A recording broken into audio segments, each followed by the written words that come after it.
So we read the Turnip by the Grimm's brothers, and I can go ahead and give like as quick a summary as I can manage, and then we'll kind of talk about the story. And Sounds good.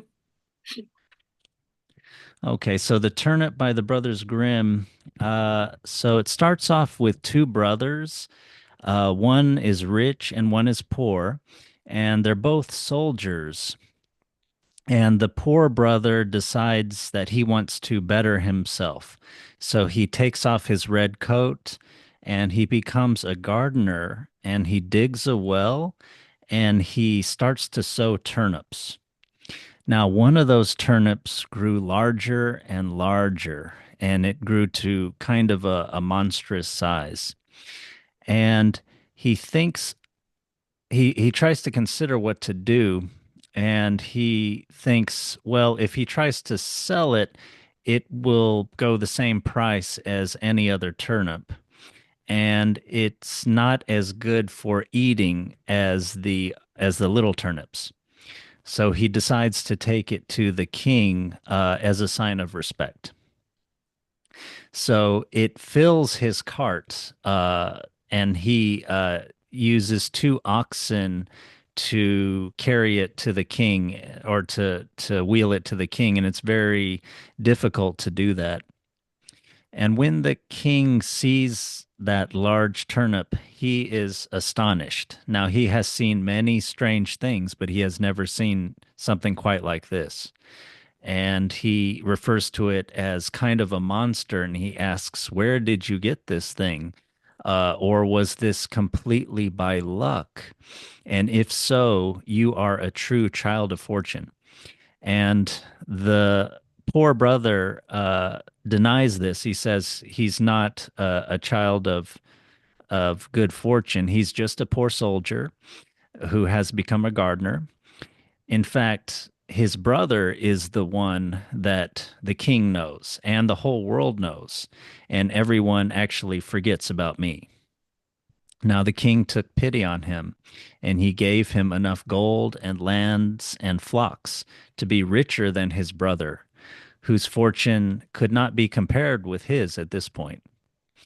And he is thinking, if his brother had received so much for only a turnip. Sorry, just got a little lost there.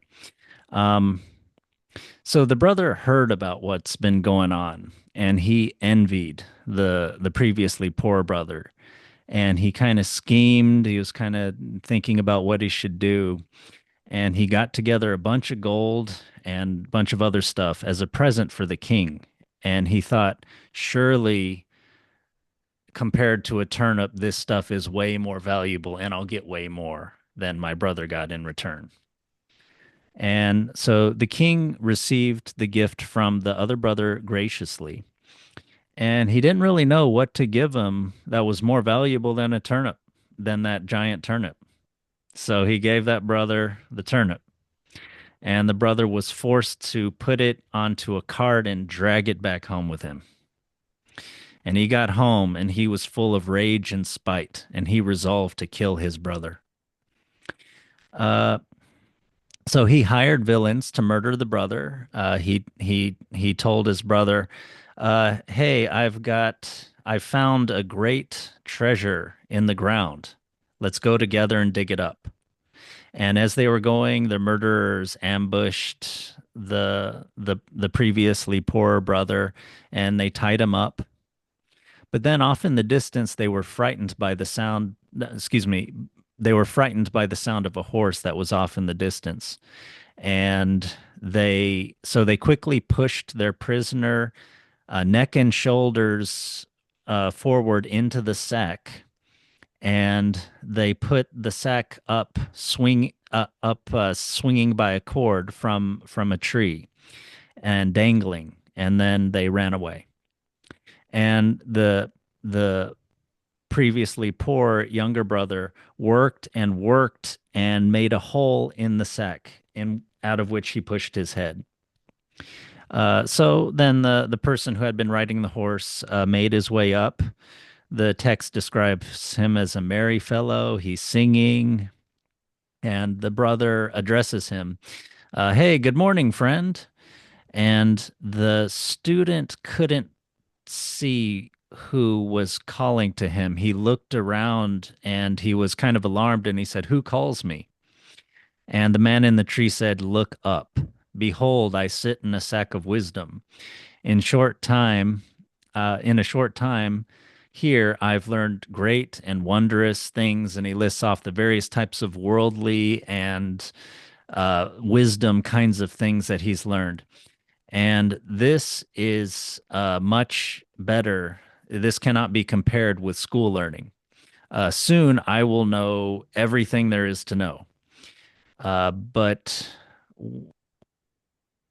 oh yes, anyone who is here once would feel and own the power of knowledge. So the student of course is intrigued. He asks to go up. The man answers as if he's reluctant to let him up a little bit. And he says, "Yes, okay. I guess there's a bit of space that's next to me. Just tarry a little bit, wait a little bit there. I still have some learning to do before I'm finished." And so the student sits there, but he's impatient and he begged to ascend. And the other pretended to just give way. "Okay, let the sack down and enter." Now the student begins to go feet first, and the other corrected him and he pushed him in head first. And then the brother pulls up the sack into where it's hanging on the tree, and he asks how the student is, and he tells the student to rest in peace, and he will soon be wiser than he was. And then he trotted off with the student's nag, and different versions of the story seem like he till someone comes around to let him down, or that he sent someone to after a while he sent someone to let the student down. Yeah. Yeah. So what do you think about that story? um, Not much it's there, it. right? What's that? Not much there, right? Uh, I wouldn't say that. But it's a very short story, and not a lot seems to happen. But yeah, I mean the two brothers are interesting, and I think you had sort of when you brought this story up to talk about, you had mentioned like Cain and Abel. Mm. So we're working in rich symbolic mythological territory. The two brothers, the envious brothers. Um, and I do want to get into all of that, but I think that the student at the end makes me laugh, and because I mean he gets tricked, right? It's full on like, oh yeah, come, this is where all the wisdom is. Come and hang Yeah. out in this thing, and it's just I want to say this now, and then we can kind of start at the beginning of the story, because I think it's good to go through in order. But I'm hoping I have a different perspective by the time we get to this at the end. But the thing I keep seeing is like the student.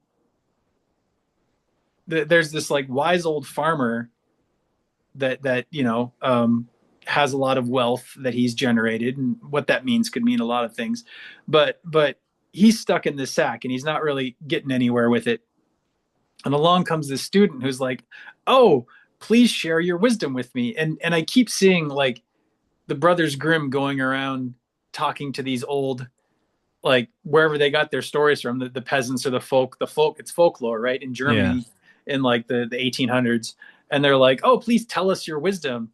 and Mm. and I see the student figure as being like the guy's like, "Oh, you want me to tell you a story? Okay, well, at the end of the story, this idiot student comes along and wants to share all of my knowledge, and I'm just gonna push him in a sack and That's so leave him there." funny.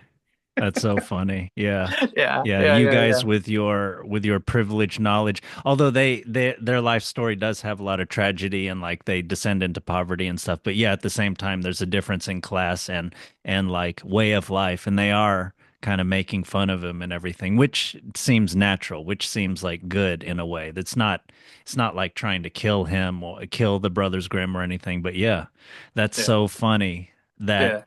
so you see it as possibly them going around and then the village kind of storytellers kind of making fun of them in this story Kind of. like here's yeah, you want me to tell you you're so eager, you're traveling around, you really need to hear these stories and like give them a little bit of like spin them around a little bit on their head a little bit.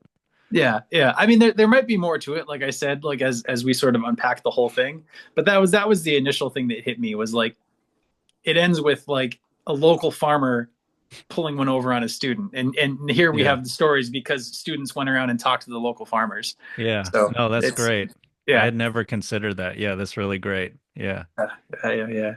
Um, so yeah, I just mentioned that up front, like I said, but like I don't know what did you think about the start? Like it starts out with a rich and a poor brother, and the poor brother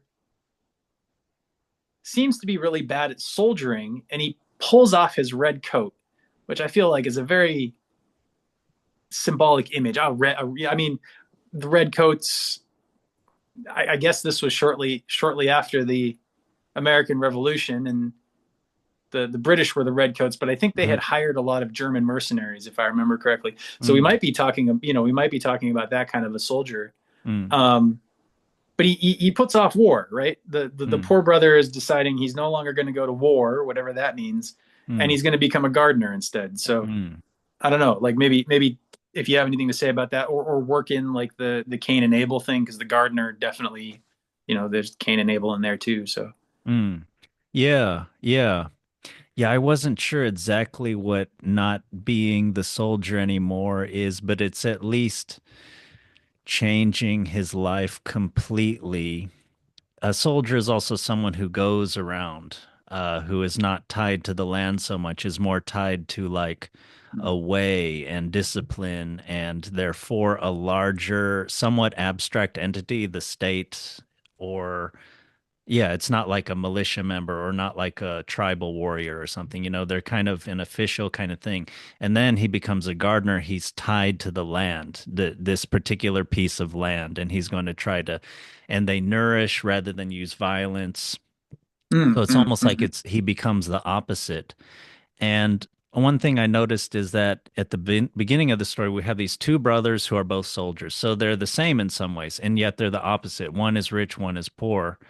This is this seems important. I don't know exactly what this means, but I mean, one thing it could simply mean is that, like in many families, the firstborn son would maybe inherit everything or something, or there were certain things like in the red and the black where, like, if a family had two or three sons, like one would go off into the priesthood, that's the black, one would be a soldier, that's red, and one would inherit the land. I think that was it. Like the first one inherits the property, the second one becomes either a soldier, a priest, probably soldier. Third one, if they have a third one, becomes a priest, something like that. But Hmm. either Hmm. way, yeah. And kind of like Cain and Abel, it's about making your way in the world and how you do it, and also the sibling rivalry that can come up because of that.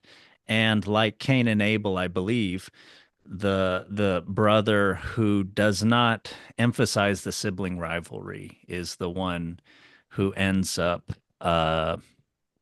doing well. Although, of course, Abel is killed, so that's not good. But Yeah. he's not Ends kind of exactly poorly. successful. But at least, but compared to Cain, he's successful, right? He does not roam the earth with a mark of sin and is just lives a living hell, Hmm. So Yeah.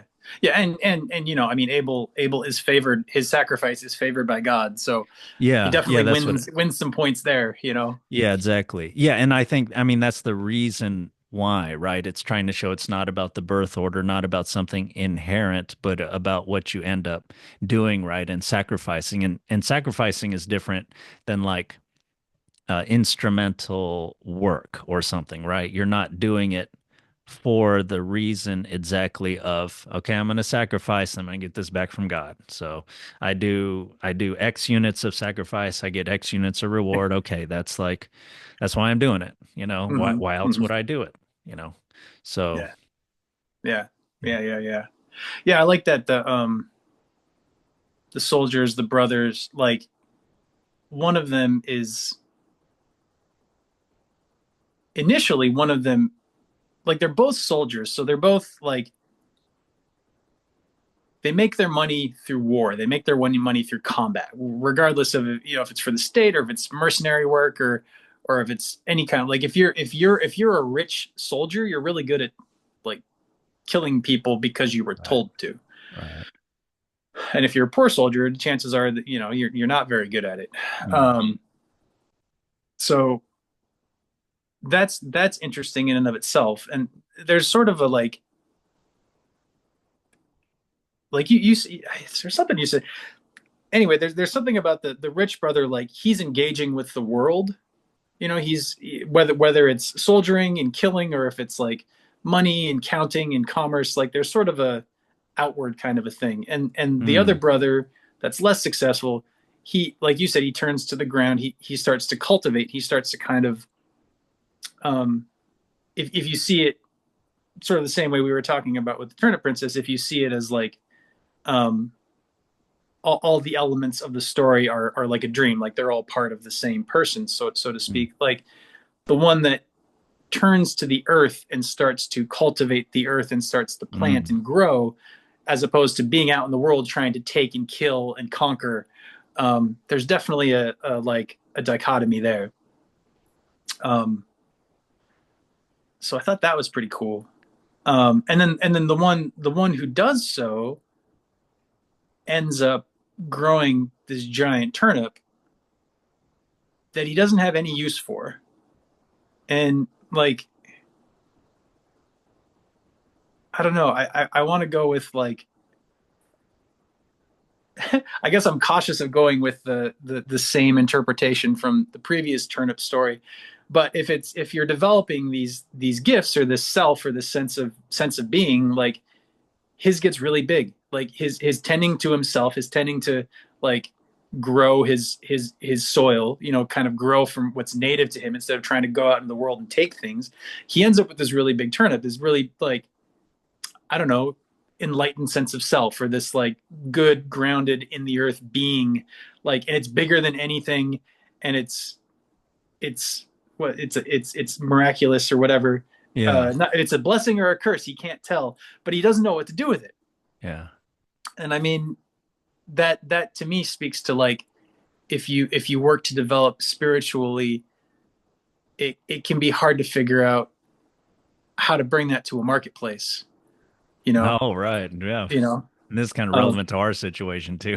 yeah, exactly. The creative growth, the creative expression, tilling the earth, growing the things inside of us, and then we might grow something big. But then how do we get it out to the people? How do we? Because the people, if you're good at marketing, you can market crap, and maybe people will buy it. I don't know. Yeah, I don't want to. yeah. I don't want to be too defeatist about it. But we've got this soldier brother who's super rich at being a soldier, and this other brother who's not very good at doing that, but he manages to make this giant turnip. You know. Um, so yeah, and then the Cain and Abel thing I thought was really interesting because it's almost like it turns it on its head, because in the Bible story, uh, Abel was a shepherd and Cain was the farmer. And so in that one you have, I mean, I don't know if this is just a coincidence or just the symbols not quite mapping, but Mm, it's still fun to play with. Like mm, the farmer's sacrifice to the Lord in the Bible is not as satisfying as the shepherd's sacrifice of the livestock, the mm, blood sacrifice. mm, God likes blood more than God likes vegetables. But here mm. you have the reverse, right? You've got the soldier that does the killing is successful in the world. He has the finances, but when he goes to the king, he's not very successful. Yeah. Whereas the guy who has put off the red coat, red blood, killing, death, he's put all that off to just be brown in the earth and grow and do all that thing. He ends up with this thing that he's not sure what to do with, and give it to the king as a mark of respect. Hmm. So if we think of the king as God, because the compounds of the story, like the king is the sort of higher authority figure, right? Hmm. So the first brother grows this thing and he offers it to the king out of respect. And so the king in this story is very like, I like the king in this story. He seems Yeah. almost kind of like simple or playful, like not Yeah. simple like dumb, but just simple like, Yeah. yeah, like, dude, this is a cool turnip. Like, fucking thank you for bringing me this awesome turnip. Like, I'm gonna put it over Right. here, Yeah, and he's like, not here's a bunch of completely money. instrumental. Yeah. Yeah, yeah. And he seems to recognize the genuineness of the offer. Whereas the other brother comes in and he's like, well, that was just a fucking turnip. Well, I've got money and riches, and like Yeah. I'm going to give all those to the king and he'll give me. And so it becomes very transactional. So again, we have the like the going out into the world, trying to measure, trying to beat and conquer versus the sort of internal cultivation. And so he goes with like, oh well, here I have all this stuff, and so you're going to for sure give me a bunch more. And the guy and the king's like, well, I've got this awesome turnip, dude. I don't know what else I could give you. This is amazing. Yeah, Please, like, yeah. That's the way to deal with it. yeah, That's the way to deal with it. And it yeah. gives him a further burden too. Like Mm-hmm. it's and but he doesn't learn his lesson, of course. He's just seething with rage like with every step back home. Yeah, With the yeah. Cain and Abel, I thought the idea was that like Cain did not sacrifice his best and Abel sacrificed his best. Mm-hmm. I thought that was the idea.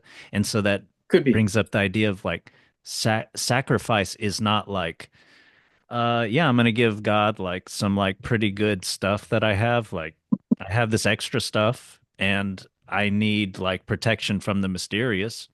So it's like a good swap, right? It's a good exchange. Yeah, So yeah. yeah, even Huh. like with Minos and the Minotaur, Poseidon Poseidon gives him something which is interesting, gives him this white bull, this amazing thing, unique, and Mm. he substitutes something else. He's like, this is good enough for Poseidon, right? Like he won't notice the difference. This is still an amazing thing. I'm gonna give him. But he doesn't get. I thought the idea was sacrifice is you give your best. Yeah, yeah, yeah, yeah, yeah. No, that's a good point. Yeah, I mean, I haven't read the Cain and Abel story in a long time, but yeah, that makes sense to me. I think you're spot on there that it's not so much just the the meat versus the vegetables, but it's the quality of the offering and the intention behind it Mm. that the Lord favors. And here too, because the the the the farmer brother offers him like this big miraculous thing that he just doesn't know what to do with, in the hopes that like the king will know what to do with it. Um, Right. so it's a giving, right? But the soldier brother is like, well, here, like, turn these little things into more things for me. I want more things, Yeah, yeah, and it's yeah, it's very it's very taking. yeah. Yeah, And yeah, yeah, yeah. And I like that, we've talked about how the turnip can be a symbol of the soul. And in a way, it makes sense here because, like, so he was working patiently, diligently, waiting, and then something that he couldn't have even imagined that he wasn't working for necessarily. Like, he was sowing turnips. So Mm-hmm. it's like good deeds or, virtue or whatever. But then something of a magnitude, one of those things of a magnitude that you could not have even imagined that you don't even understand comes about as a result of that. Mm. And yeah, and he gives it. And so what do you do with that? And he does try to reason. It's like, okay, it's not this type of thing. It's not like to be eaten. It's not to be sold. And then, the only thing he can do is give it, you know. And there's something I Mm. don't even get about that, I think, but it makes sense. And yeah, all of these types of logic of all his actions with sowing and getting the turnip and giving it to the king, that's all different than what excuse me, the other brother is doing, of always doing things for what he's gonna, like you were saying, what he's gonna take back, what he's gonna get back. He's always calculating, he's always instrumental in his logic. Hmm. Whereas the other brother, yes, he's kind of trying things out and he's working hard and he's virtuous, but yeah, he doesn't actually know what's gonna come out of it. And of course, more and more comes out of it. And Yeah. Yeah, and I think that's actually that's interesting to me because you have like the the poorer brother is he's focused on like what he has, right? He's like, I have this earth, I have these seeds, like I'm growing things, and the other one by like trying to take things, he's actually focused on what he's lacking, and so he's like yes, in a way he's kind of he sees himself as poorer yeah, because he yeah, feels like he needs things, whereas the other one is like, hey, please take this from me, you know? It's a giving thing, you know? yeah, Um, and I think ultimately, if there's a a moral to the story or whatever, it's the king or the Lord or God or reality or whatever will reward us more for um, giving than he will for trying to fill our lack. And I think isn't there yeah, yeah, um, totally. there's a line in the Bible. I think it's the Bible. I've read a lot of the Gnostic stuff too, so I sometimes I get the two confused. But I'm Mm, pretty sure it's the Bible. Jesus says something like, "To those who have more will be given, yeah, and to those who do not have even what they do have will be taken away." yeah, And yeah, I feel like that's exactly what we're looking at here. Is like he's the poor man, but he's got a giant turnip, and he's like, "Hey, I got this turnip. Like I have this turnip. I'm offering it to you." And yeah, he's receives in reply. But the other one's like, I'm gonna get some stuff. So here's a little bit. Please give me a bunch more. that's right. Yeah. Yeah. Yeah. Yeah, and their orientation is towards God or reality is the opposite. Even though, yeah, one already has so much and one still has very little and is trying, would like to have more. Yeah, the poorer brother looks at the king as someone to give something to.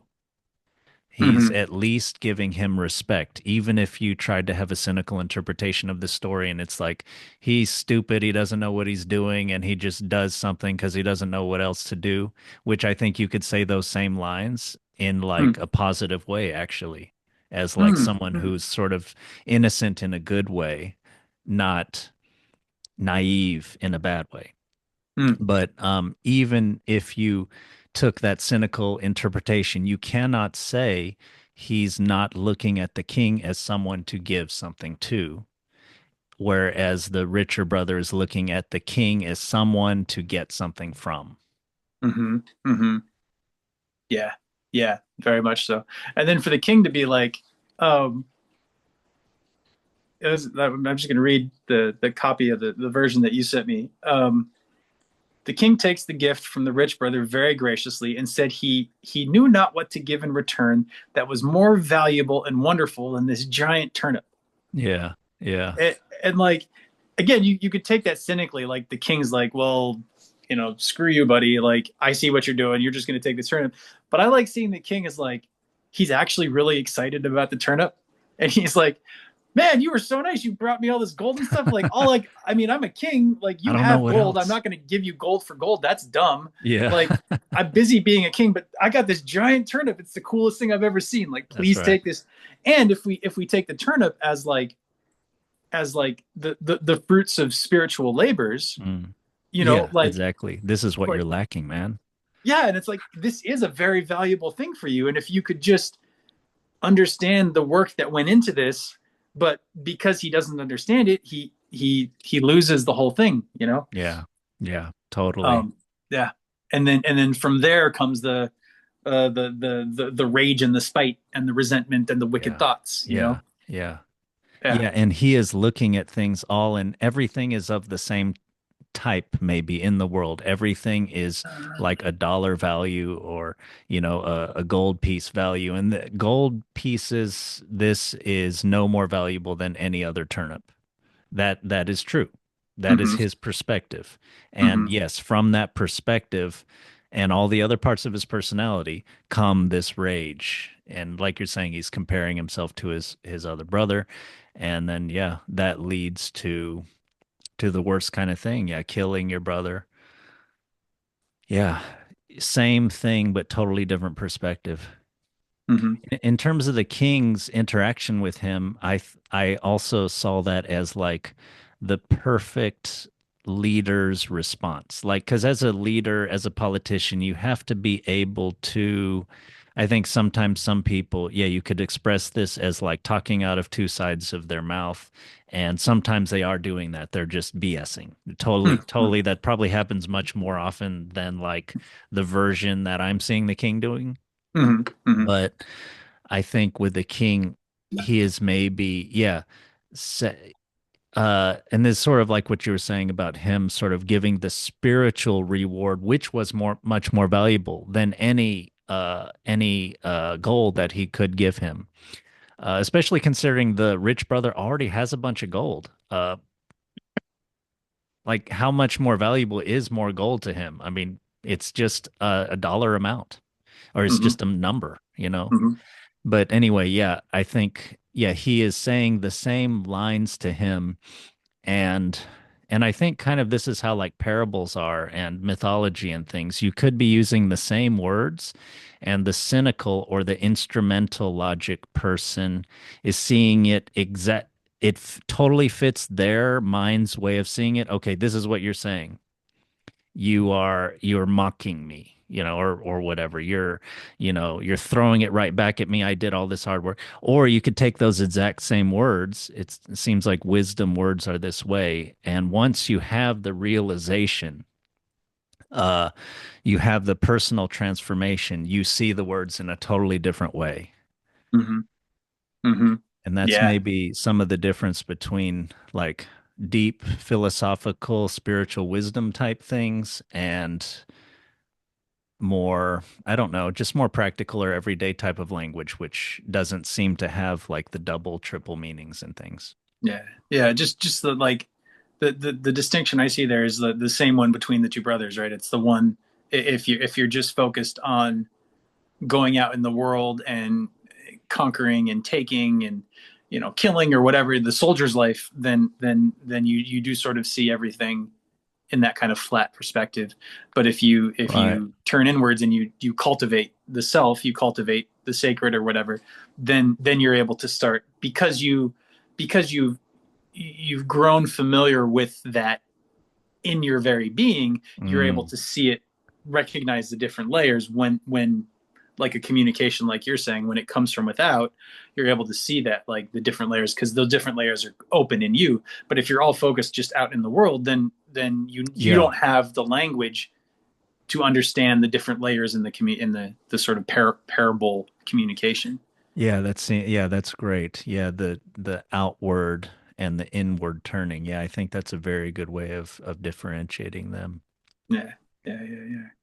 Another way I looked at this story is to see it as the development of the poorer brother. Like at the beginning of the story, he realizes this is not the way I want to be going in the world. So he takes off the Mm, red coat. He does something else, but he's still kind of naive, and he's still able to be tricked by the other brother. And the mm, other brother even he uses the same maybe language as that's a way you could think about it. There's something buried in the ground, like this happened to you before this and it's happening again. This also shows, I think, the sort of inflexibility or lack of imagination of the richer brother. Like he can't come up with a different scheme, mm, um, or a different type of scheme. But anyway, yeah, naivete of the poor brother, so he goes along with it. And yeah, so that his naivete in a way before was part of his innocence, which led him to the king. But now it's rather than innocence, you could say it's naivete and it leads him. he still has growth to be done. So he's Mm. had his goodness, but he doesn't have his wisdom yet. And Mm. then Hmm. maybe that's what like the second part of the story is about. And of course, the sack hanging from a branch by a thread, of course, invokes the image of the caterpillar in a chrysalis. I hadn't even thought of that. so Totally. Yeah, yeah, yeah.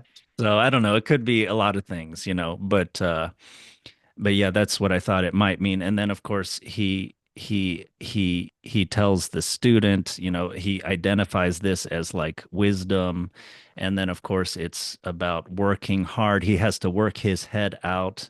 And of course he has to be thrown in, which is interesting. He doesn't really choose this path. So you could kind of talk about Mm. how in your innocence slash naivete in life, you are forced into things that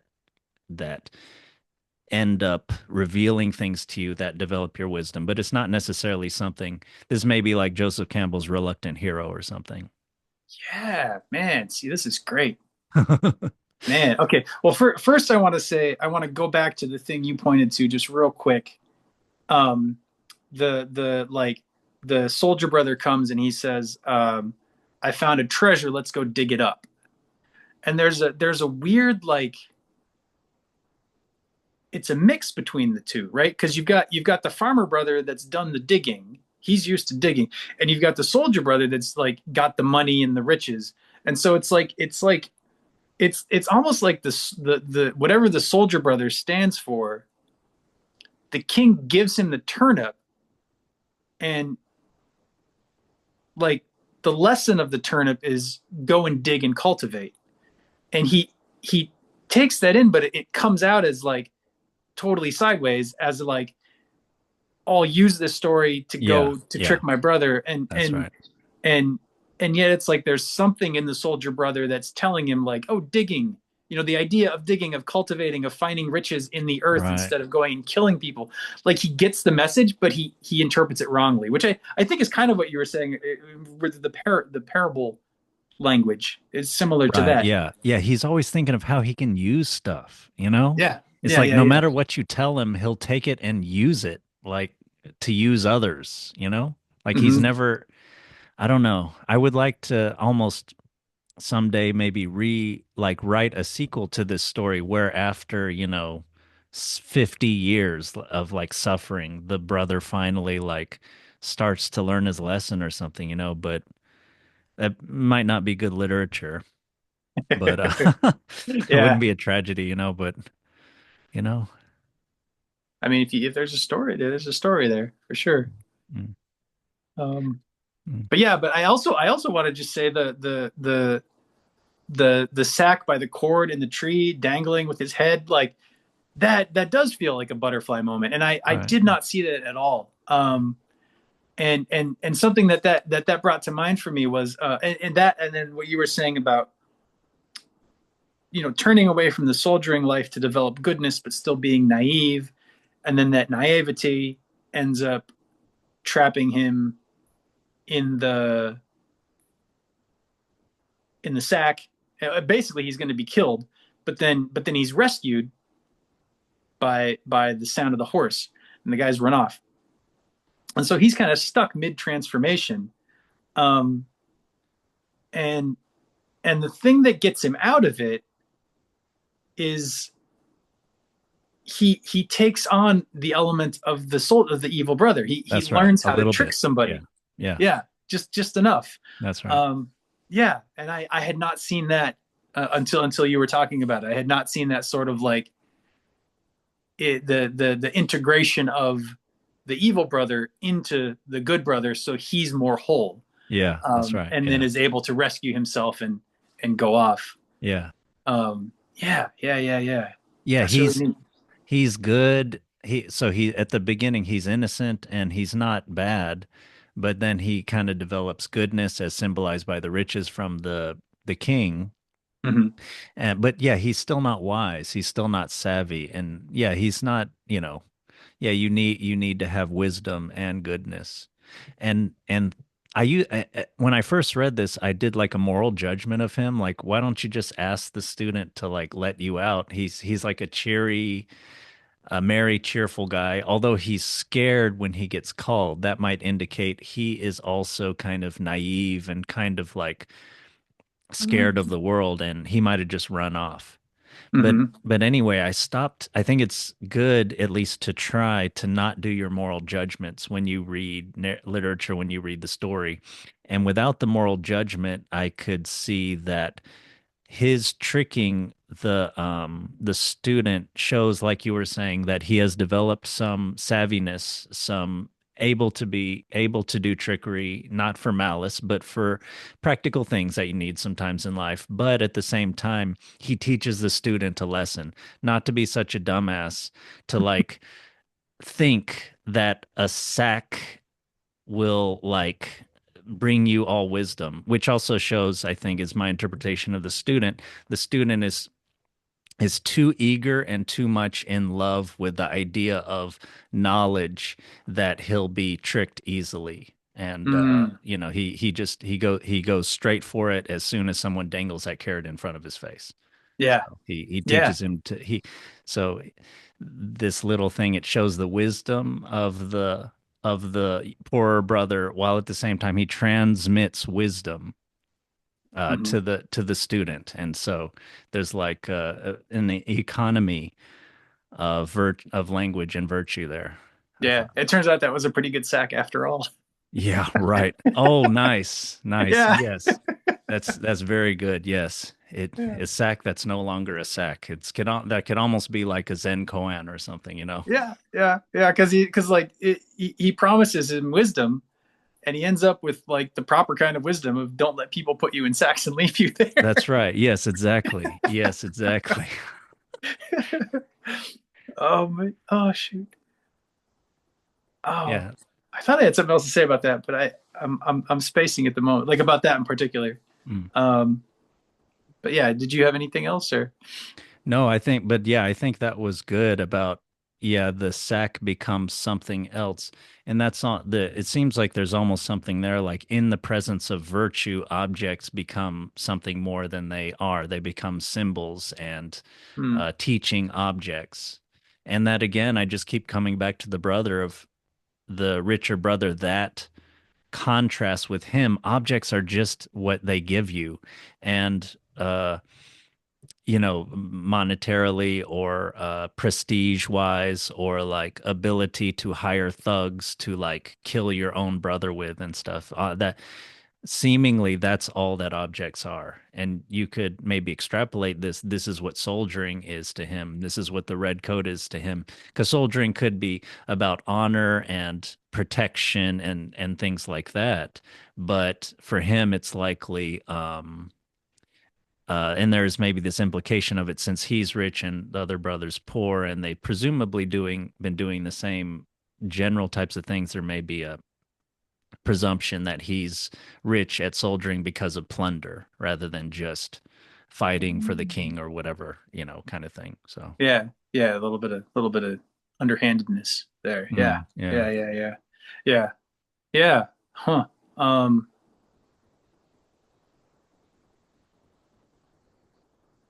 But I like how, yeah. yeah, objects. No, no, I don't want to interrupt you too much, but No, I mean, go ahead, because I'm still my wheels are still spinning up here. oh, okay. Yeah. Yeah, and I just like how in these stories, like a simple object can be just from the perspective of philosophy or spirituality transformation from digesting these stories, or just from a literature perspective, how like a very simple object, a little like a big turnip or a sack can hold Hmm. so much meaning just in a very short story. So Yeah. I enjoy that aesthetically, I think. Yeah. That actually that jogs my mind. The thing I was trying to pin down, um, the turnip in the sack. I had it in my head that maybe they were like parallel symbols, and in your point about the sort of naivety of the brother, um, if you do give up your engagement with the world in order to turn inwards and cultivate virtues, um, you can tend to lose your ability to function in the world, Yes. and there's something kind of beautiful about, because in picturing the guy in the sack in the tree, like the sack to me kind of looks like a turnip. Like it's big and round. It's kind of Mm-hmm. it's Mm-hmm. it's dirty. Maybe it's Mm-hmm. kind of white or brown or whatever. Mm-hmm. Turnips are kind of white, I think, but it's brown because there's somebody in there and it's a sack and it's hanging in the tree. Mm-hmm. Um, and to be rescued, like he has to struggle to pop his head out of it, Mm-hmm. and it's almost like getting stuck in the realm of cultivation, Mm-hmm. and the naivety of like, oh, if I just cultivate this, I'm going to be fine, and I don't have to Yes, deal with the yes. world. That's right. Exactly. Spiritual Yes. bypassing, like we were talking a little bit ago. Yes. Um, and so for the moment of wisdom, and this is right up there with what you were saying about it as like a butterfly chrysalis. The moment of wisdom is when he pops his head out and he's able to interact with the world, and there he sees in the student a symbol of his own naivete. Jesus, yeah. Right. So Yeah. he's able Right to, at that moment. yeah, right there he sees himself, and in that moment he is freed and is able to go on away, and he's Right. found somebody to take Exactly. his place, Yeah. in the hanging. um Yeah. yeah. Yeah, that's very good. Yeah, it's almost comical how I keep bringing this back to Plato, but what you said reminded me of the in the and in the allegory of the cave, where Socrates talks about how after the man who is freed is kind of goes out of the cave and sees more of reality for what it is in the sunlight. When he comes back to the cave and he tells the people what he's seen, and you're just seeing illusions and everything, but he's kind of been a little what's a term, like when you've been in a dark room and you go outside and you're kind of blinded by light and then your eyes adjust and you go back in the dark room, you can't see very well and you're kind of like stumbling around, and then he ends up getting ridiculed and no one takes him seriously when he's talking about that just reminded me of that. So Yeah. there is I guess the spiritual bypassing, but maybe there is also something about like how some geniuses, or just maybe when you first undergone a transformation psychologically or spiritually, maybe there is some kind of impracticality to your way of being. Maybe you start speaking a little too much in like riddles and things because you're kind of seeing the multiple meanings of the words and you're trying to transmit that to people, but it sort of looks ridiculous when they're just trying to like be on time for work and like buy, go grocery shopping and stuff like that. Yeah. Yeah. Yeah. Yeah. Yeah. Yeah, I hadn't really thought of that, but yeah, there's a in the Zen tradition, they have this thing called the ten ox herding pictures, and it shows like a monk. There's ten pictures. Obviously, it shows a monk, and then there's an ox, and it's about relating to mind. I don't really, I'm no Zen expert. I've worked in the Zen tradition a little bit.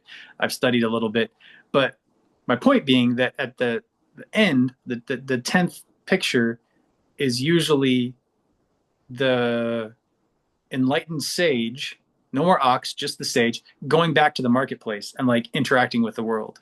Right. And Yes. and I see that, being what you're pointing out is how to bring the insights from the mountaintop back down to the village and actually have them be of benefit to the people. Yeah, that Uh, seems very important.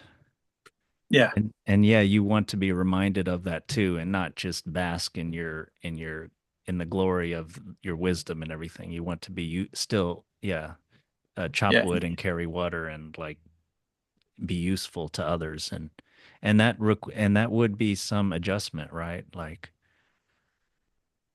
there would be some adjustment to try to speak in the language after you've had the radical transformation to still speak in the everyday language and everything, and maybe there'd be some adjustment period. yeah, yeah. And I think there's an element of compassion required there too, because although Right. that's somewhat lacking in this story, because he just leaves the student hung up in the tree. But because if you are seeing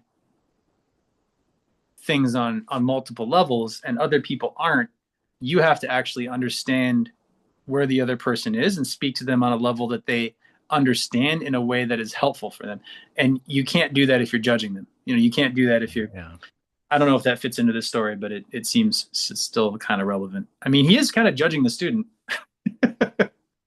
um, do you not feel the wisdom that comes unto thee? Rest there in peace till thou art a wiser man than thou wert.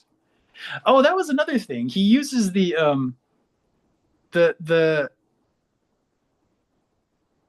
the poor brother in the beginning of the story talks like a normal person. What shall I do with it? If I sell it, it will bring no more than another. Mm, Right? And oh king, I'm no child of fortune. I'm just a poor soldier who could never get enough to live on.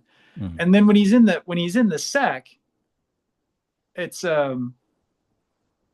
lift up thine eyes, for behold, here I sit in the sack of wisdom. Here mm, have I, in a short time, learned great and wondrous things. mm.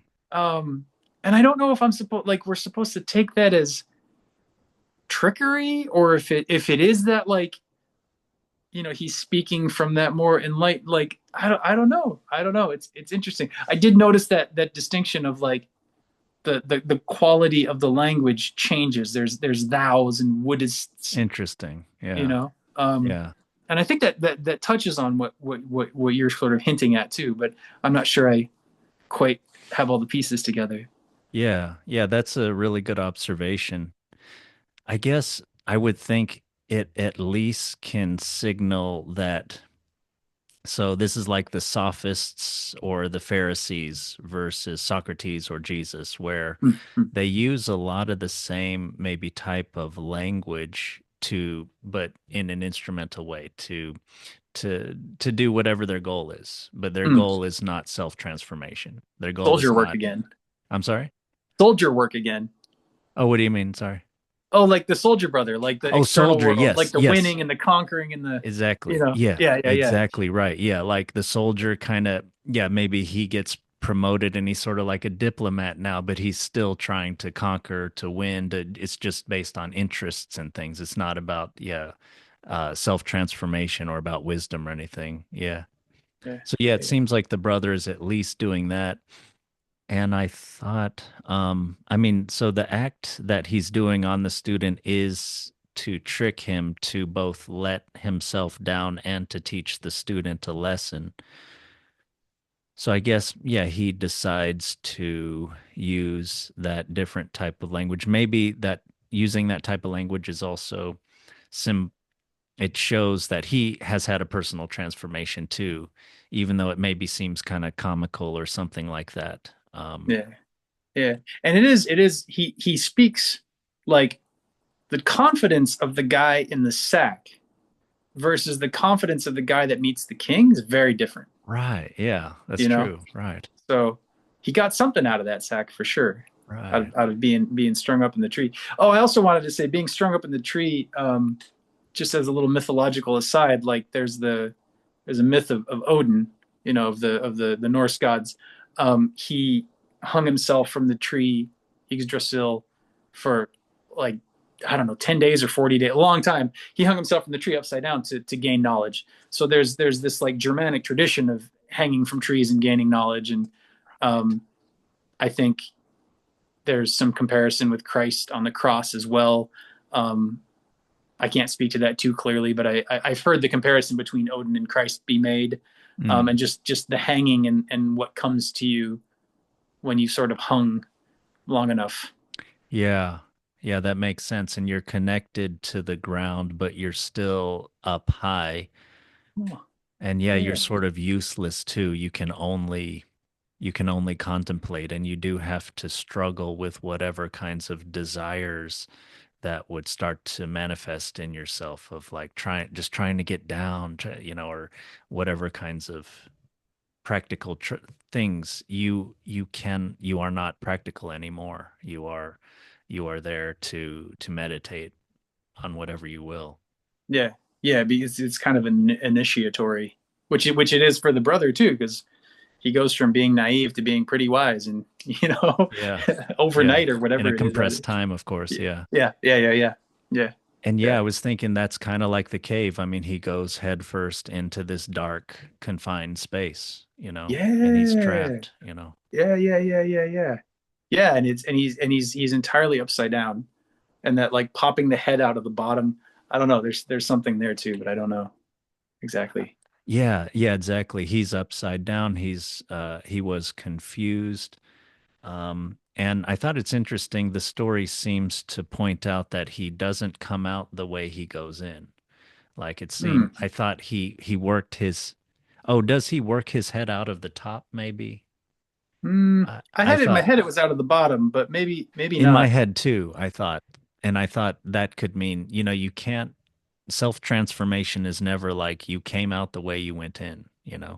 Yeah, yeah, yeah, yeah. No, I don't think it says. It just says, meanwhile, he worked and worked away till he made a hole large enough to put out his head.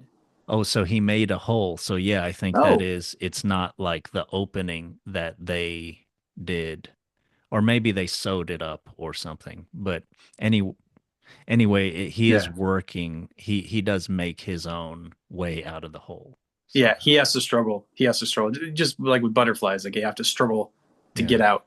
Otherwise you don't ever make it, you know. Yeah, right. Yeah, they do have to struggle, right? Like if you let them out, they wouldn't be strong enough to fly away or something like that. I've heard that.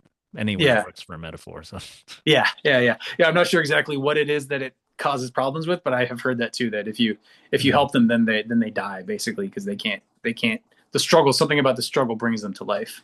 yeah, Um, yeah. yeah, which I can relate to personally. Yeah, completely. I mean, yeah, I do feel I still wonder if suffering is necessary, but I feel like I don't know. It's hard to imagine a life without suffering that has much growth to it, honestly. Like Hmm. it is Hmm. really hard. Yeah, yeah, So without the suffering, are you really, really struggling? Like are you really struggling on multiple fronts at the same time? yeah, yeah. Are you going to grow? I mean, even like physical exercise, like you're tearing the muscle and then it's coming back stronger. Yeah. Yeah, So exactly. but you also, I think well, now I feel like I'm getting too philosophical here, but you can also suffer too much, obviously. Yeah, You can do yeah. it unnecessarily and or do it in a way to sort of escape something that is necessary. If there's something that you need to struggle with and you refuse to do it, then you're kind of suffering unnecessarily because Yeah. it's still Yeah. getting at you. Yeah. Yeah. Yeah, So right. Yeah. yeah. Well, anything Well, else about this story you wanted to um, think about? no, I don't think so. I mean, there's still kind of the question of the student, but I think for now I'm fine to just leave it with sort of he becomes sort of the image of naivety, the replacement for the brother in the sack, Yeah. um, Yeah, I and the think brother so is too. able to like come out of that place that he feels stuck in. Yeah. Um, because he does feel pretty stuck up until that point of just sort of like, well, I don't want to be a soldier. Well, I grew this big thing, but I don't know what to do with it. Well, I'm rich, but my brother wants to go, so we're just going to go with him. And then like he starts taking some initiative finally at the end, and works himself free. And I Yeah. think I think yeah, Yeah, that's good. nice. Yeah. Yeah, Yeah. takes initiative, he works himself free and he shows some nubileness of mind and like he can Mm. kind of come up with a plan now and execute it well and even, take on a different speech register and everything. Kind of shows his growing repertoire of flexibility of mind and everything. So, Yeah. yeah. Yeah. Cool. What Yeah. One thing I wanted to say was, what do you think would happen? So with Cain and Abel, so the brother is Abel is killed, and then Cain wanders forever or forever how long as like this doomed kind of being, this in this Hmm. hell. I guess in this story you could just say, well, it's a little more lighthearted, and so it shows what it shows us. But I was sort of wondering what you think is the ends up happening with the brother the two Mhm. brothers, I guess the more wise one just won't be tricked again. And like you said, he has more ability to kind of make his way in the world now. And he can Yeah, presumably kind of, in a practical and spiritual ways, kind of go on and he's mature now. Like he's, yeah, I wonder what's happening with the other brothers. I guess he just goes on and just kind of keeps trying to get all that he can in the world, and but he maybe has more and more resentment and kind of ends up like in some kind of dark place as like such people would. yeah. I don't know. That sounds pretty hellish. Right, Resentment's exactly. a monster. I don't know. You said earlier you were getting this sort of hint of like telling the story of the older brother, and I was thinking about that, and like the first thing that popped to my head is of him like falling into a pit somewhere and like coming face to face with a turnip and like having to eat the whole turnip or something. Yeah, Like symbolically, like he has to be forced to face this thing. to But the other, finally yeah, well, go ahead. no, no, no, no, no. Oh, the other thing I was thinking though is like if we are looking at the fairy tale as a dream, as a self-contained whole, like in the beginning, like if they're not brothers, then they're elements of the same self, right? So if Mhm. they're one person, then somebody's being a soldier and then they decide to not be a soldier, and it sort of creates this split in them between this Mm, like worldly effective person and this person who wants to go and cultivate. right. And then we follow the cultivator for a while, and so like that personality is active. Um and then the soldier personality comes back in and is jealous and is feeling misused or mistreated, is feeling off, aggressive towards his brother.